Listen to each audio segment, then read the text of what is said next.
Do a really quick update for the US Open of the Forex trading session. So that's starting here in about 10 minutes, 9 minutes.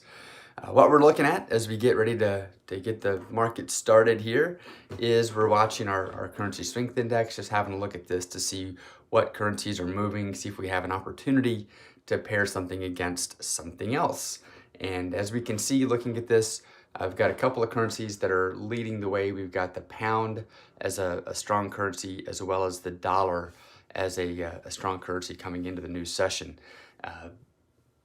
What we'll be looking at is, do we have currencies that we can pair against one or both of these that we could, potentially ride out for a little bit of a move as the new session begins. So what we're doing is we look here, we see the pound and the USD are stronger currencies. We've got the CAD, the euro, even the yen as potential weak currencies. The Aussie down here certainly is a weak currency, but we're coming into a time period where, for quite a few hours now, the Aussie has not been an active market participant. I mean, obviously it's actively traded, but most of your activity on the Aussie, on the New Zealand, are going to be during the Australasian times.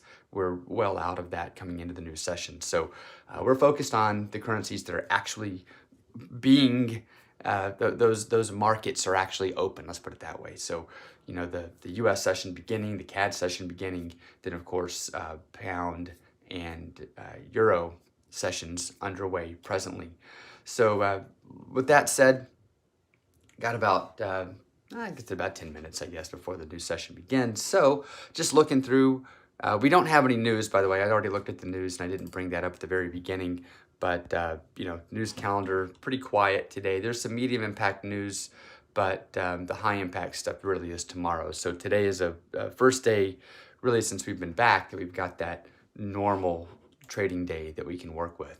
So just kind of looking through here, scanning to see, what pound across pairs we have that have some range left in them. So, look at the pound versus the CAD. It's moved 100 pips. Its average is anywhere from, if we look at 30 days out, 140, 150 pip range. So, potential opportunity there as we look at the pound versus the CAD.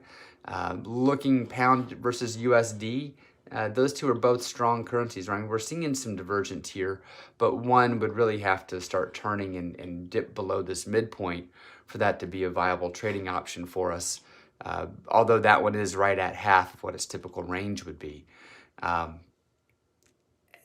US versus CAD, not really much of an opportunity. I mean, it's moved 70 pips for the day. Its average is around that 80 to 90 pip range. So that really brings me back to the pound versus the CAD as that potential tradable opportunity coming into the new session. Now, obviously, what are we looking at there? Well, we're going to wait for the new session to begin, and as the new session begins here, 8 to 10 minutes from now, we'll have that blue box we'll paint here, and it's going to give me a breakout area.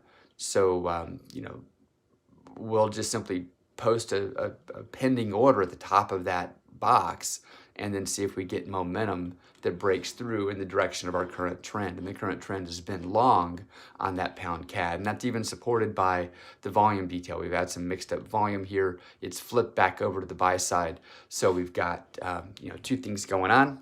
First, we have nice divergence between our pound and our CAD. So we've got, pound being heavily bought, CAD not necessarily being heavily sold, but not really doing too much. It is below the midpoint, so it's favoring the sell side. We've got volume detail that supports that same direction, and we've got some range left in what our typical range would be for this currency pairing. So all those things put together, that tells me, all those things, where am I? All those things put together, that tells me that I can feel good about taking that long on the pound CAD as the new session begins. So that's what we're looking at. So there you have it. Pretty simple. That walked you through the entire process, by the way, in under 5 minutes. So there you go for that.